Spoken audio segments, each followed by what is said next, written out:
bien, salut à toutes et à tous, c'est Anthony Klinger de la chaîne Acadev et aujourd'hui on se retrouve pour une nouvelle vidéo sur Next.js. Alors aujourd'hui on va voir comment utiliser les props en Next.js. Alors avant d'aller plus loin, on va recontextualiser vite fait où on était resté du coup dans la formation Next.js. Pour ceux qui n'étaient pas là ou qui n'ont pas suivi, vous allez voir, vous allez pouvoir suivre très rapidement. Alors on avait créé du coup plusieurs pages, accueil, about, blog, qui étaient référencées du coup dans un composant header.js qui est en fait notre menu. Eh ben, aujourd'hui, ce qu'on va voir, du coup, ce sont les props. Et les props, c'est quoi? Ce sont des valeurs, du coup, qu'on va pouvoir transférer entre nos composants et nos pages, du coup, avec différentes possibilités. Donc, vous allez voir que c'est vraiment très utile. C'est extrêmement utilisé. C'est d'ailleurs l'un des atouts de Next.js. Comme React, ça fonctionne de la même manière. Alors, première chose qu'on peut voir ensemble, ça va être de créer un composant. Donc pour ça, ce que je vous conseille de faire, c'est de créer directement le composant ici. Donc on va l'appeler par exemple exemple, comme ça on ne va pas s'embêter. Exemple.js, on va directement aller dans le style.css et on va lui créer un module. Donc on va l'appeler exemple.module.css. Voilà. Et du coup ici, on va créer notre composant. Donc d'abord, on va importer évidemment style from. Et là, je le rappelle, on vient à la racine, on va chercher dans style, et là on va chercher le module qu'on vient de créer. Voilà, j'enregistre. Et maintenant, évidemment, on va exporter notre composant. Donc pour ça, export default function. Et là, vous pouvez donner du coup le nom de votre fonction, qui sera par défaut exemple. Et du coup, on a quasiment fini notre composant. Il nous manque juste à faire un petit return.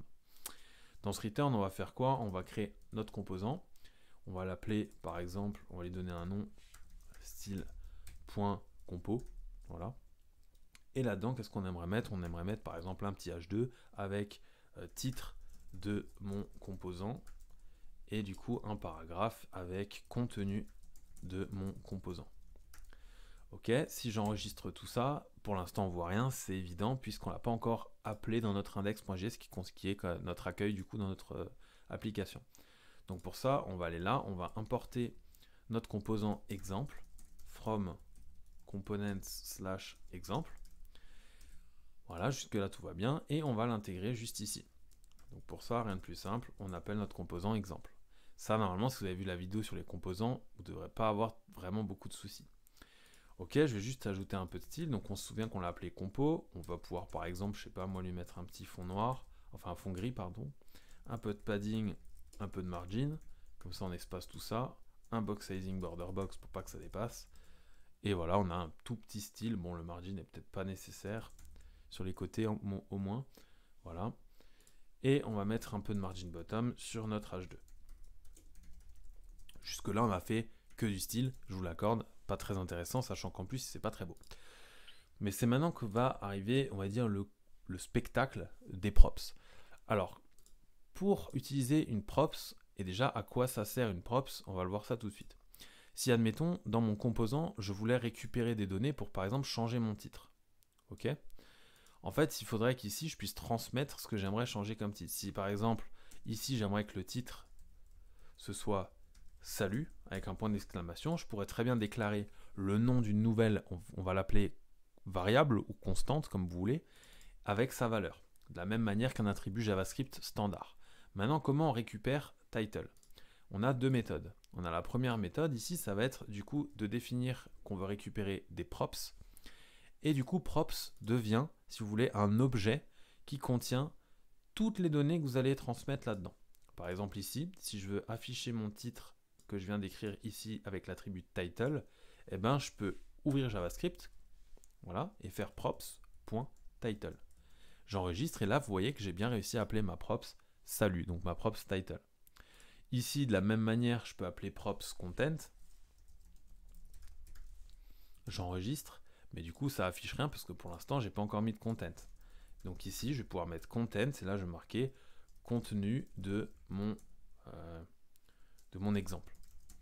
Voilà, j'enregistre et là, vous voyez que j'ai effectivement mes deux propriétés qui sont bien appelées dans mon composant. Donc voilà déjà ce que c'est que les props.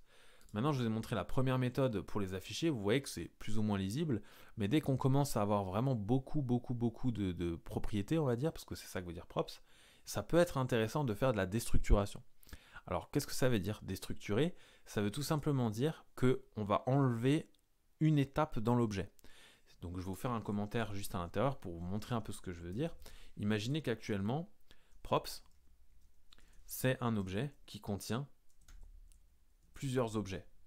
Voilà, c'est-à-dire il contient, par exemple, ici, il contient title qui vaut quelque chose et il contient content qui vaut quelque chose. Ok?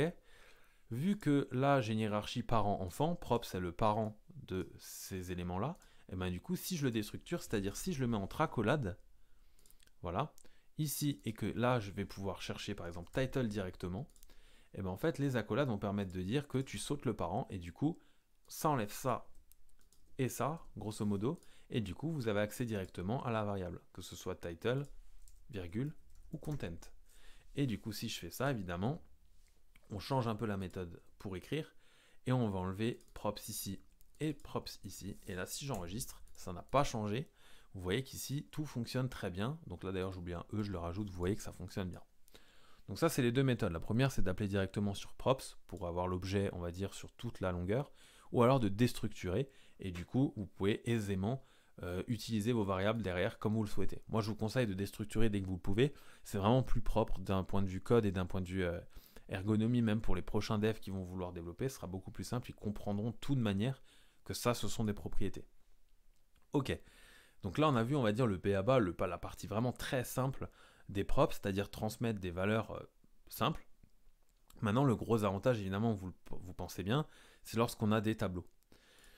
Par exemple, lorsque ici, exemple, j'aimerais que ce soit un composant qui soit, je sais pas moi, là je vais créer une liste.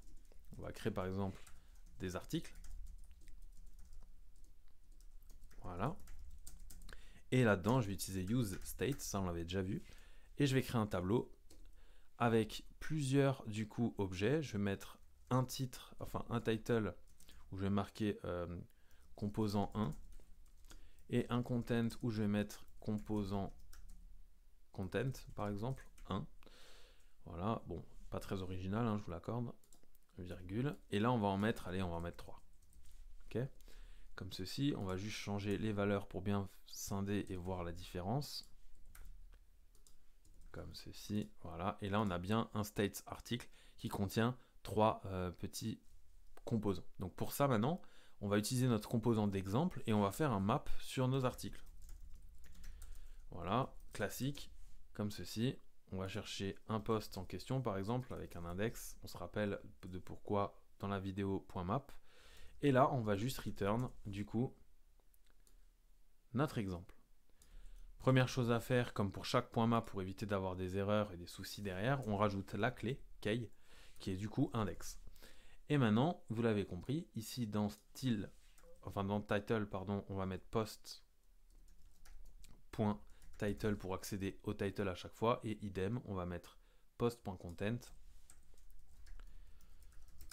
à l'intérieur de content. Et là, si j'enregistre, vous voyez qu'on a bien nos 3 composants qui contiennent bien nos 3 types de données d'objets. Ok, donc là déjà on a fait quelque chose d'assez intéressant. Vous voyez qu'on commence à maîtriser de plus en plus Next.js, on commence à faire vraiment ce qu'on veut. Maintenant, admettons que, donc ça c'est la méthode on va dire la plus simple. Maintenant, admettons que vous voulez passer une fonction, et c'est là où ça va devenir encore plus intéressant. Imaginez que maintenant on va créer une nouvelle state, qu'on va appeler par exemple, je sais pas moi, go, et set go. Ou non, on va l'appeler number, voilà comme ça. Set number. Et ici, on va créer un state du coup et on va l'initialiser à 1, par exemple. Comme ça, notre nombre vaut 1. Ok, si j'enregistre et j'affiche, je vais l'appeler, je sais pas, on va pouvoir l'appeler par exemple dans un autre composant. Ouais, non, on pourrait l'appeler, peu importe, je vais l'appeler ici. Allez. Ok, je vais faire un paragraphe en dessous du H1 et au-dessus de nos articles. Et ici, je vais afficher number. Ok, donc vous voyez qu'on a bien 1 ici. Je vais mettre juste un peu de style en inline, bien sûr, comme ceci, 10 pixels, et on sera plus propre. Ok, donc là vous voyez ici, j'ai mon number qui est juste ici. Donc ce que je peux faire même, c'est marquer number, et 2 points, et là vous voyez la valeur. Alors pourquoi j'ai fait ça? Tout simplement parce qu'on va rajouter dans notre composant maintenant un bouton.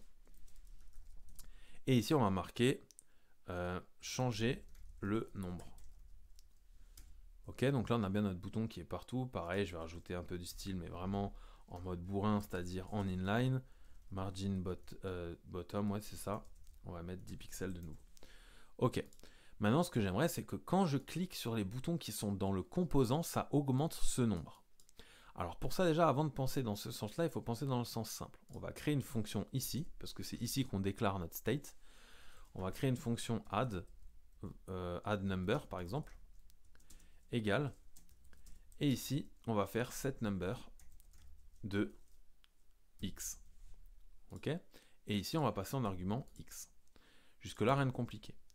Maintenant, ce que vous avez compris, c'est que si je faisais un bouton ici et je marquais ajouter par exemple, et que là-dedans je mettais ma fonction onClick add number, et ben en fait, donc évidemment je vais mettre par exemple 5 ici.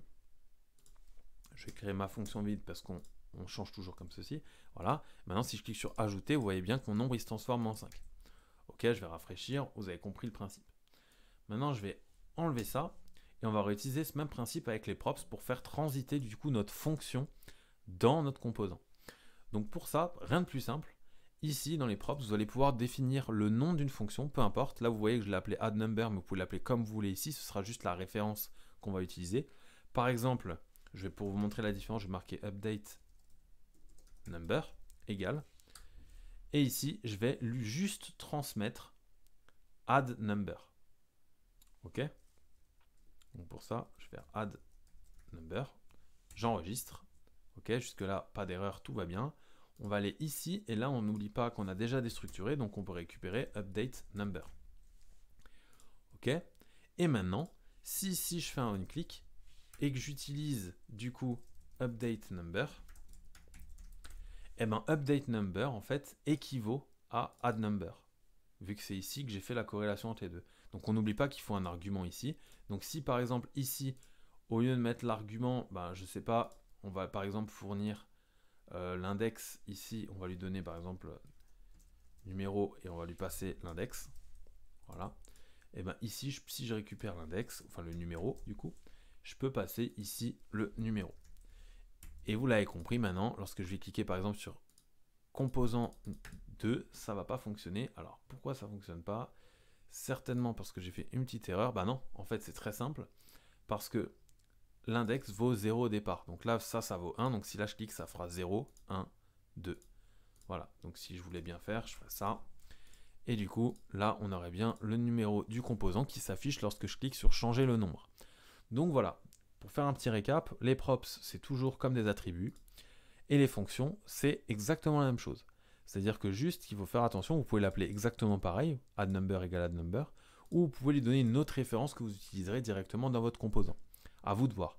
Donc j'espère que cette vidéo a été claire et compréhensible pour vous. Si ce n'est pas le cas, n'hésitez pas à poser une question en commentaire, j'y réponds très rapidement comme d'habitude. N'hésitez pas à laisser un pouce bleu sous cette vidéo et à vous abonner à la chaîne pour ne rater aucune formation. Je rappelle, elles sont toutes gratuites. Et on se dit ciao tout le monde.